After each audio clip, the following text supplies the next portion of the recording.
Well, it's impressive that so many people around the world are opening up to this great danger to the planet, and that is the danger of Zionist supremacism. We talk about racism among different peoples. Often Europeans are accused of being racist. But we know what the real ultimate racism today. It's the racism found in Israel. And it also goes way beyond Israel, because it's a racism that controls our banking institutions. It controls so many of our governments around the world. And it also controls our media. And that's one reason why I'm so proud to be here with this independent media, because we know the media of the world is not leading our people or the people of the planet to a higher humanity. It leads us to violence, degeneracy, degradation. The Hollywood media teaches our kids drugs and violence and alcoholic dispensation, all these kinds of things, rather than making higher people, higher values and value people. And so the only way you can counter that is by doing things like you do, sir, to create a media where you can tell the people the truth and you give them the real values to stand by. That's what we carry the name of the channel, no? Yes. What it makes it important. Dr. Duke, I would like to hear from you how you see the scene of the political in the United States. How is the political scene in the United States today, and how that political impacts in the global system? Well, I like to talk very frankly, and there's no censorship here. That's Zero right. Censorship. So you just tell it like it is. So here's the issue. The United States of America is not controlled by the American people. It's controlled by a tiny percentage of the American people. It's popularly called the Zionists. They control our foreign policy. They dominate our banking. A perfect example is the Federal Reserve Bank, which is the mother of all banks, not just for the United States banking institutions, but for the entire world. The Federal Reserve, over the last 3 decades, has all had openly radical Zionist chairman and Zionist vice chairman. We had Mr. Alan Greenspan. His vice chair was Mr. Khan. We had Mr. Ben Shalom Bernanke. That's his real name. Exactly. It sounds kind of like a parody, Shalom, but that's his real name. And his vice chair was Janet Yellen, and now you have Janet Yellen. And her vice chair, by the way, is Stanley Fischer, who was head of the Israeli National Bank.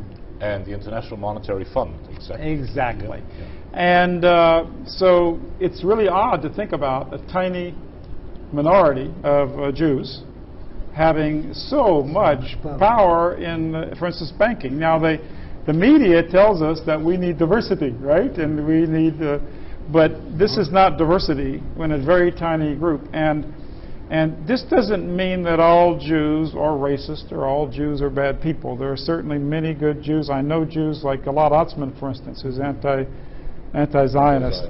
And there are certainly decent Jews who act decently toward themselves, their community, and their nation.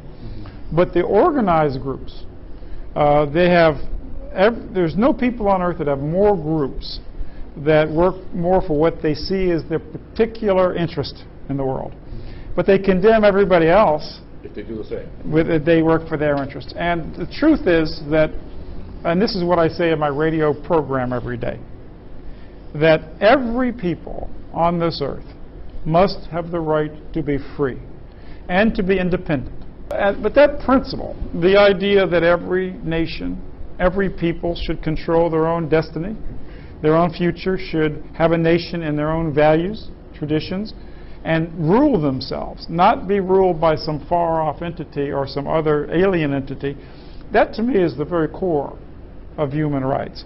And so I believe what these Zionists are doing, again, and it's not just Israel. See, we look at Zionism like an issue with the Palestinians. Of course, the Palestinians, we've had 600,000 Palestinians who were ethnically cleansed, driven from their land through terrorism. Their land was stolen. They are periodically murdered. They are genocided as a people. And Israel is the real terrorist state in the world.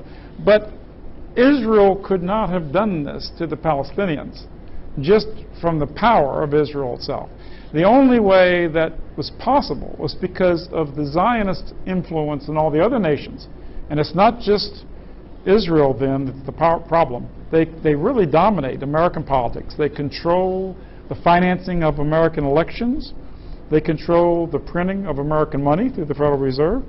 They control American foreign policy. Today, our Secretary of State is a man named John Kerry. He comes from the state of Massachusetts. And Kerry is a very traditional Irish name. You might have heard, I don't know if you have it here in this country, but they call it Kerry's Gold. Exactly. The butter that comes from Ireland that's world famous, John Kerry. And being a Kerry is very advantageous in politics in Massachusetts. But his true family name is not Kerry. He passed himself off as Irish, but he was a deceiver. His real family name is Cohen. Hungarian Jews, nothing to do, not a drop of Irish blood. So he's our Secretary of State, and when he does America's bidding around the world, he's not doing America's bidding. He is an agent for Israel and the Zionist issue. Now we can go further and further and further. This is a traditional issue. It's really amazing to see how many foreign ministers around the world are not of the people of that country, not the overwhelming majority, but are another minority. And now, what are the organizations, which are the key organizations, do you feel, that are used so that they can really put that clout to work in the banking system, in the media, in government, etc., in foreign policy especially?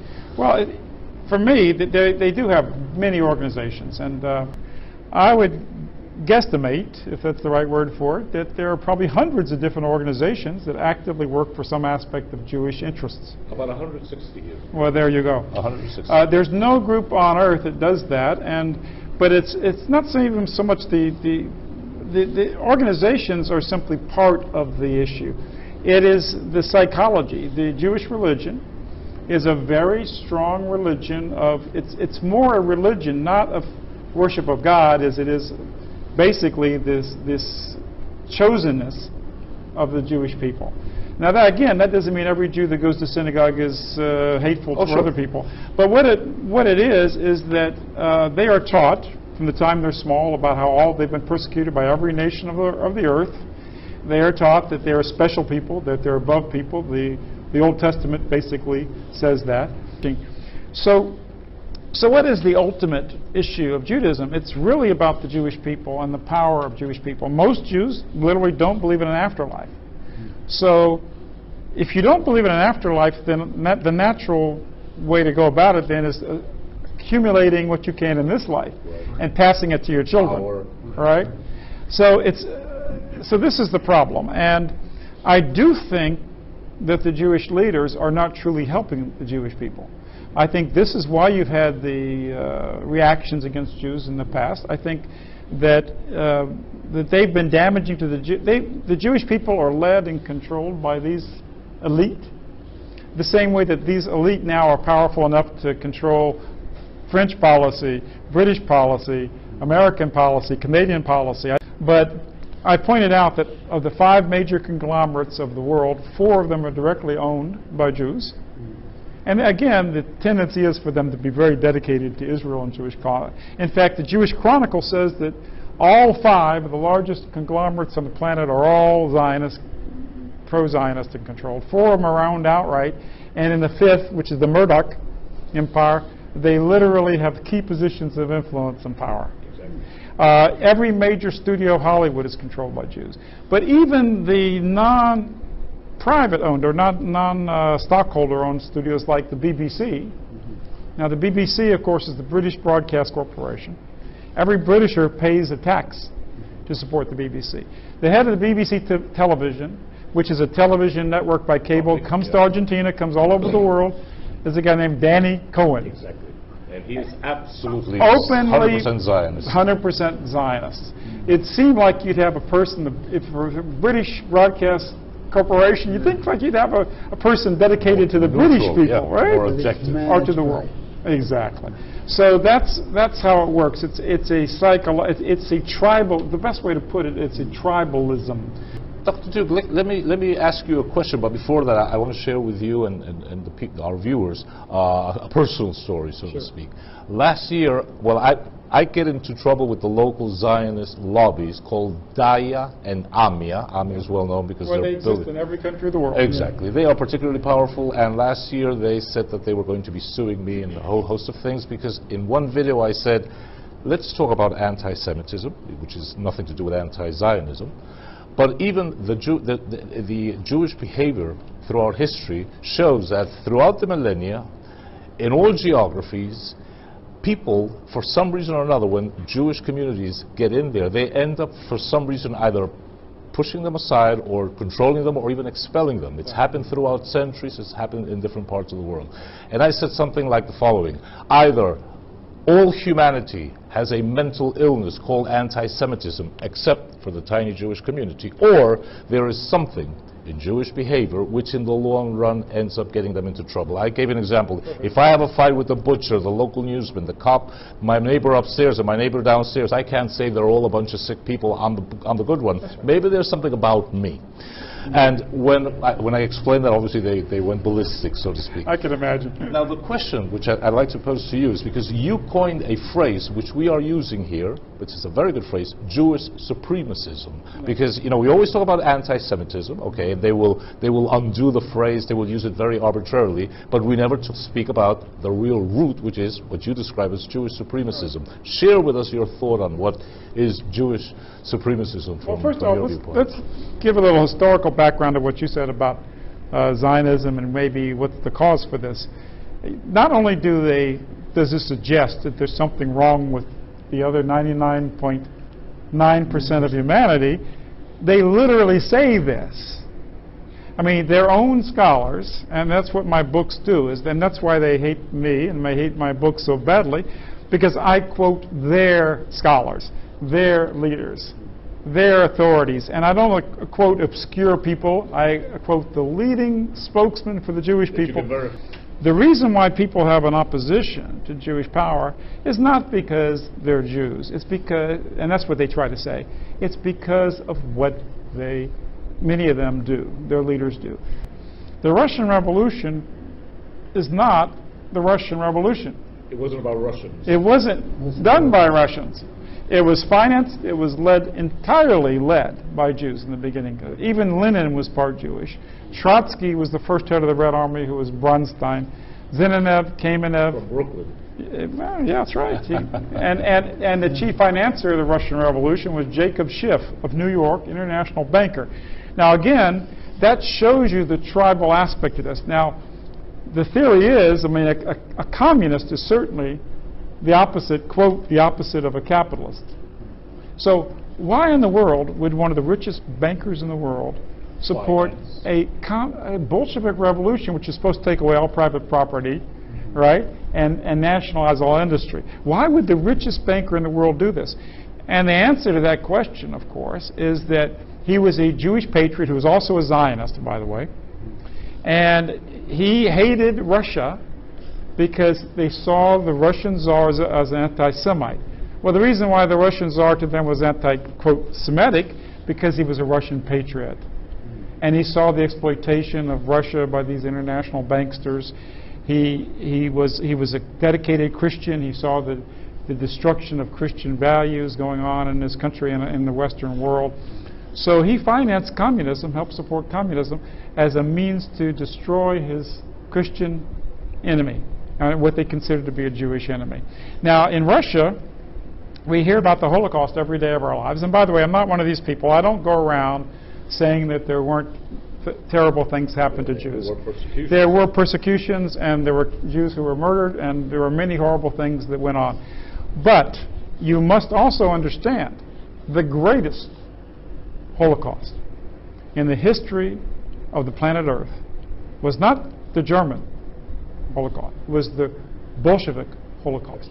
And every major historian who knows anything about history knows that 20 to 30 to 40 million people perished in Russia, and then in the rest of communism around the world, many more millions more Pol Pot in Cambodia, 20, 30, 40 million in China, all around the world. And even in China, the people who spread communism there were actually Jews, believe it or not.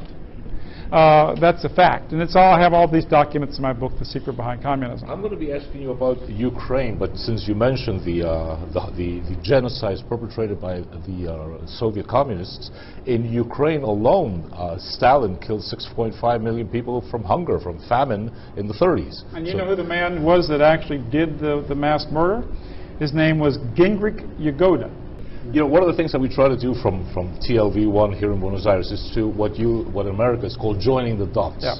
And you were just speaking about Yagoda, the Soviet mass murderers as a whole, as a regime, financed by, amongst others, Leo Bronstein, through Leo Bronstein, financed by Jakob Schiff, who also had as a partner Mr. Warburg, who founded the Federal Reserve banking system, whose bank was Kuhn, Loeb and Company in New York, which later merged into Chase Manhattan. Mr. Schiff was one of the founders of the Council on Foreign Relations in New York. And when you start joining all these dots, you figure, well, wait a minute, mass murder in the Soviet Union, the guy who founded the Red Army, Lenin, the Council on Foreign Relations, mega bankers, what's going on here? So that's my question to you. What is going on here? Because this is something which is beyond ideology. It's not. It's what you said at the beginning of the program. It's not that, oh, it's capitalists fighting communists. Perhaps at this level, yeah, but way up at the top of the power pyramid, it seems that it's just one family affair and everybody getting cozying up to each other. This is something that I try to do in my work, is try to educate people about it. It's so difficult to talk about Jewish tribalism and talk about the fact that this is a racist ideology, the supremacism as you talked about. And to do so can often cost you a lot in your life. It's difficult. So a lot of people, they take what they consider to be an easier path.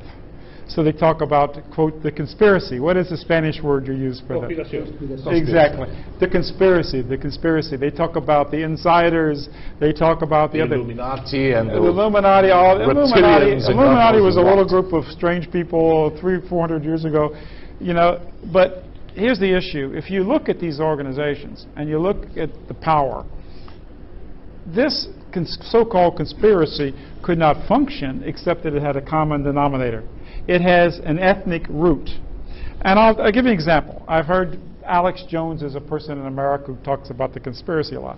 And he says it's a bunch of Nazis in Germany behind some conspiracy. And it's so ridiculous. And they said, yeah, that's why they're opening up the floodgates of immigration, where the Germans are going to be not even around any longer, right? That's why they support their worst enemy, the Israeli, right? They give them submarines that can carry nuclear weapons around the world. Why would Israel need submarines carrying nuclear weapons to the shores of America, or for that matter, Argentina, if they wanted to? So you have to look at master and slave, so to speak. There are a lot of rich Gentiles and a lot of Gentiles that go along with them.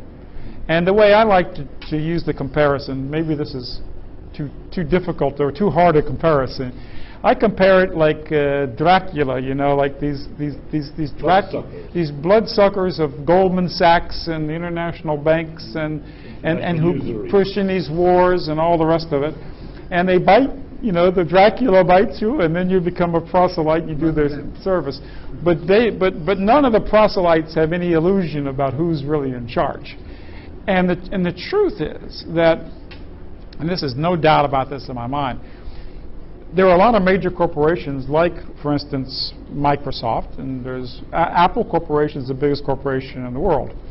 But if tomorrow Mr. Cook of Apple came out and said, we despise this 25,000 Palestinians who've been murdered or maimed by the Israelis in Gaza.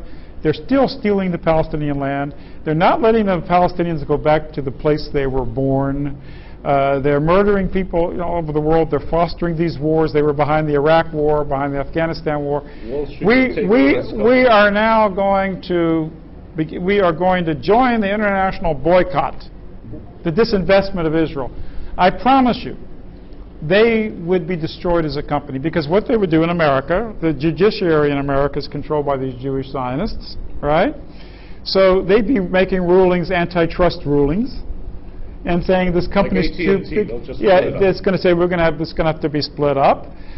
they would be filing suits against them, and then their agents in the courts would be doing it.